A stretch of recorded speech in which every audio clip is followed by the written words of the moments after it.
Good afternoon and welcome to Fifth Ave Coffee Talk.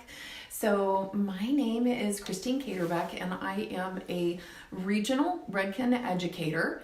And so technically my territory is going to be in Toledo, Cleveland, and up into Pittsburgh, Pennsylvania. So I have been receiving, hi Ashley, I've been receiving a lot of questions as of late about developers. You know, is it important that we use the developer that goes with our line, or can we perhaps maybe go to the store and maybe try and save a little bit of money and get a generic developer? So I thought, why not go live on Fifth Ave Coffee Talk and do a little bit of an experiment.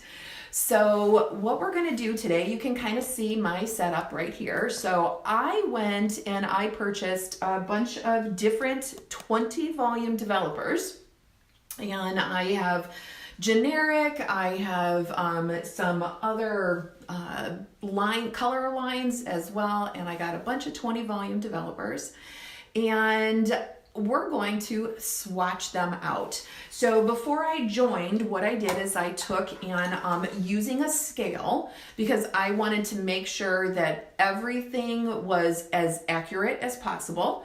I measured out 15 grams of our Color Fusion, that would be Shades EQ, 6 RB in our Cool Fashion. So each one of these bowls has a half ounce or 15 grams of 6 RB Cool Fashion Color Fusion. The reason why I chose grams to measure in is because you can be a lot more precise whenever you're measuring in grams. And so there's, not as much waste and what have you. So 15 grams of color in each one of these bowls. Then I went in and I added my 20 volume developer. Now this is Redken's 20 volume developer that is designed to be mixed into the Color Fusion. So what I have done is I've also mixed in all of these other ones as well, from the generic as well as some other lines. And so we're going to talk a little bit about what does developer do for us. So I want to thank everybody for joining me today. So you are on Fifth Ave Coffee Talk, and we are discovering why should we use the developer that goes along with our color lines. So, because it's a very real question, and they're like, so why can't we? Isn't 20 volume 20 volume? Not really. So, like for instance, with Redken, within our developers, we add conditioners that go specifically for the color line, as well as it helps to maintain the consistency, and it's also designed to give us a very predictable end result. And you're right, Ashley, I'm having a hard time seeing, so if you see me like kind of contorting my head to try and see, but yeah, Ashley, you're totally right. Everybody thinks that they can use whatever developer they want, but in essence, it really doesn't work that way. The end results with every single one of these developers, we should be able to see a difference in the hue of the color. So what I've done is I have swatches. I chose a light swatch, and we're going to start with our Redken first of all. So I'm going to go ahead and tilt the camera down so you can see. So I am going to go ahead and mix this. This is the Redken 20 volume Pro Oxide developer, and you can see the consistency is a really, really nice creamy consistency. And so we're going to mix that up, and we're going to apply this to our swatch. So let's talk about what developer actually does for us. So think of developer as super oxygenated water. Okay, so our developer, Like I said earlier, our developer has not only does it have conditioners in it, this is our generic developer. Not only has conditioners in it, but it also helps to maintain the consistency for the particular color line. Each color line, as you know, within Redken, we have our chromatics that has its own designated developer as well. And so that one has more of an oil delivery system, and the oil actually lives in that developer. So it's funny, I can already see a difference from the generic developer to Redken's developer. And let me just kind of go ahead and we'll load it on the brush so that you can see. So can you guys see the difference? Oh, it's kind of hard to see, isn't it? Oh, there we go. See, this is the generic. See how it's already starting to process differently than what our 20 volume with Color Fusion, the Pro Oxide developer, is processing. So yeah, they're not all created equal. So moving on to the next line. So anyways, developer, what does it do for us? Well, it serves a couple purposes for us. First of all, it is going to go in and it's going to munch on the natural melanin that lives in our hair. So what it does as it is munching or fragmenting that natural melanin that lives in our hair, it is going to expose warmth. So our developer, I know we learned in school that, oh my gosh, 20 volume gives us up to 2 levels of lift, 30 volume 3, 40 volume 4, 10 volume up to 1. Think of your developer more as the brightness or the warmth behind the shade. Moving on to our next one. So it not only munches on that melanin, but it also helps or actually acts as a catalyst to develop our color molecules. So when we're working with oxidative dyes, they need a catalyst in which to develop them. And that's what our developers do. Our developers, like I said before, is like super oxygenated water. So they're going to develop the dye molecules as well as expose any underlying warmth. The higher the volume that we use, the more warmth or the more pigment we fragment. So the end result is going to be brighter as well as warmer. That's why a lot of times whenever we're trying to get a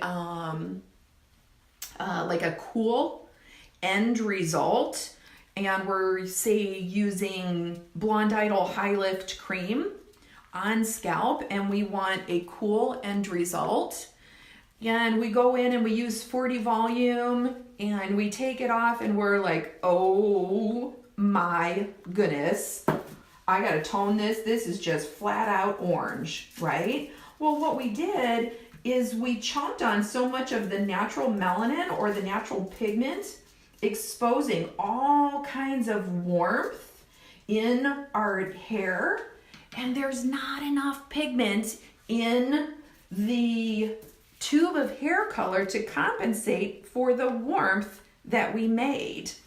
So far I'm finding the consistency isn't that much off.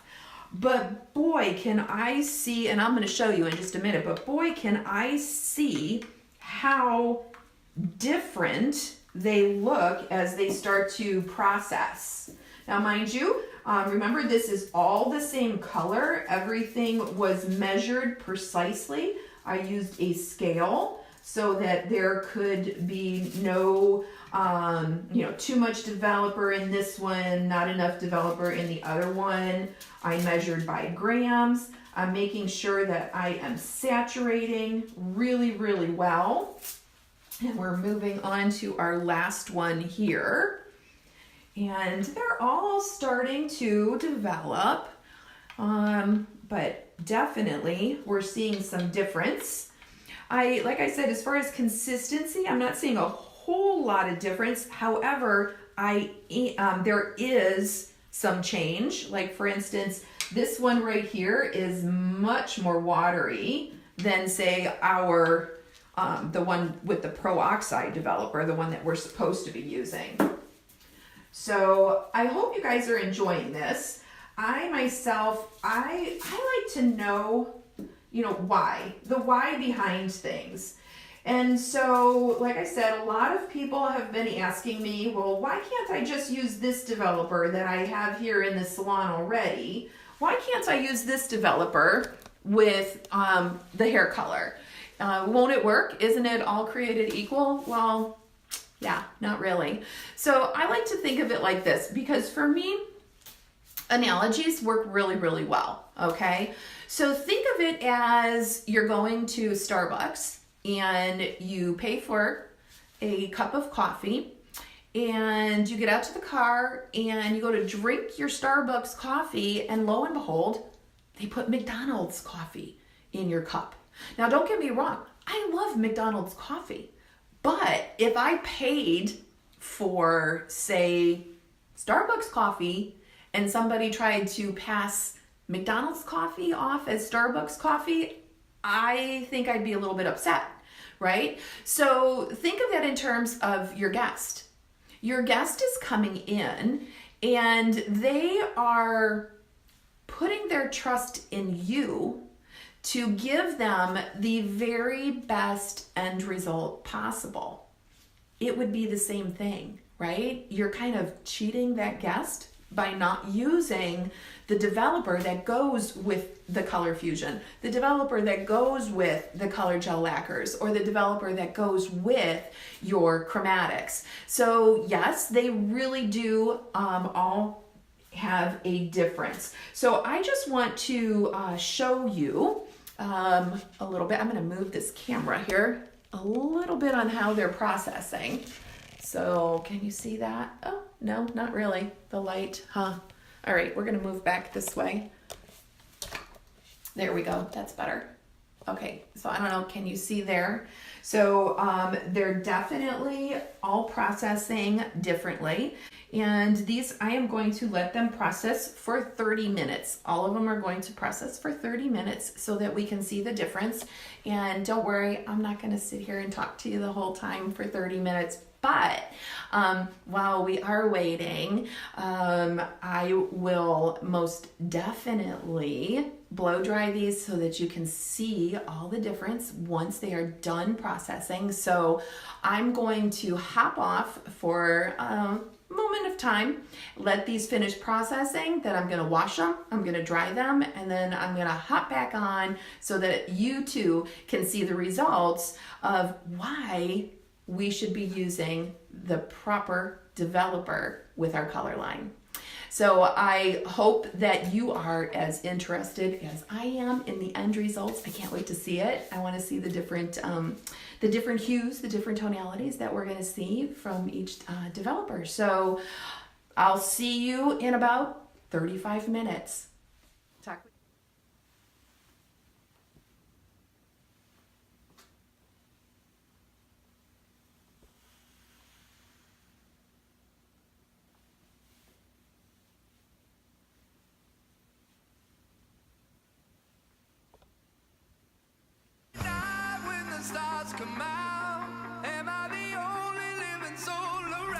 Well, I'm back and you are on Fifth Ave Coffee Talk once again, and the results are in with the swatches that we did. If you remember, we in the first video about by now 45 minutes ago, because we had to shampoo and blow dry all the swatches. So what I did is I took different swatches, let me back up. I took different developers and I colored all of the same color swatches with different developers, but with our 6BR in our Cool Fashion Color Fusion shade. And so the results are in, and I'm really hoping that you're going to be able to see the results. I was trying to play around with the light because I notice when I look at the camera, you don't see as much of a difference as what I am seeing to the natural light. So here are the results. This, of course, is the Color Fusion with the Redken developer. This was our control swatch. So this is the one that we wanted it to look like. As we look at some of these, like this one down here, for example, hi Michelle. This one down here is has a lot more depth to it. It actually looks a bit darker than what our Color Fusion swatch looks like. And then we have down here, we have this one here looks a little bit more translucent. Not quite the good coverage that I would like to see or that I would expect from Color Fusion and Peroxide Developer. This one here is, there again, it has a little bit more of a translucent finish. We see, I still see like some sparkle parts coming through. And this one looks a little bit deeper, darker as well, compared to the Color Fusion with the Peroxide Developer. This one here is deeper, darker as well. And the one with the generic developer, it's kind of actually, I don't know if you can tell on these swatches, but it's kind of like where you see a little bit more depth up and through here, and then it gets a little sparkly. So the point that I wanted to get across by doing this exercise is the fact that no, not all developers are created equal. I did take a video, which I will be posting online on my YouTube channel, of the colors as they were processing, and as they were actually in the bowls processing, and wow, they pretty much all processed a different shade. So most definitely, when it comes to predictability with your shades, you should always use the developer that goes with your color line. So color gel lacquers, you would use your Peroxide 10, 20, 30, or 40 volume Peroxide developer. Color Fusion, you would use 10, 20, 30, or 40 volume Peroxide developer. And then of course our Chromatics line, most definitely you're gonna want to use the Chromatics oil and cream developer. That's where the oil lives, and like I said earlier, it's really in our developer is where you're going to maintain the consistency, as well as it has the conditioning agents that support the hair color and support the hair. And if you think about it, if we've had different results on hair swatches where, you know, the porosity is pretty good, it's yak hair, so, you know, we're not going to have that much variables when it comes to creating swatches.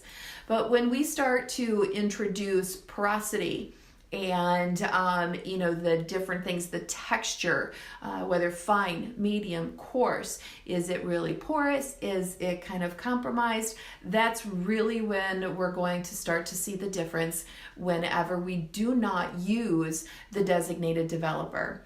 So this exercise was definitely to show you that yes, not all developers are created equal, and yes, you should be using the developer that the line calls for. So remember how I said earlier, it's kind of like going to Starbucks and expecting Starbucks coffee, and you end up with McDonald's coffee. McDonald's coffee is really good, I love it, but if you're paying for Starbucks coffee, you're not going to want McDonald's coffee in your cup, right?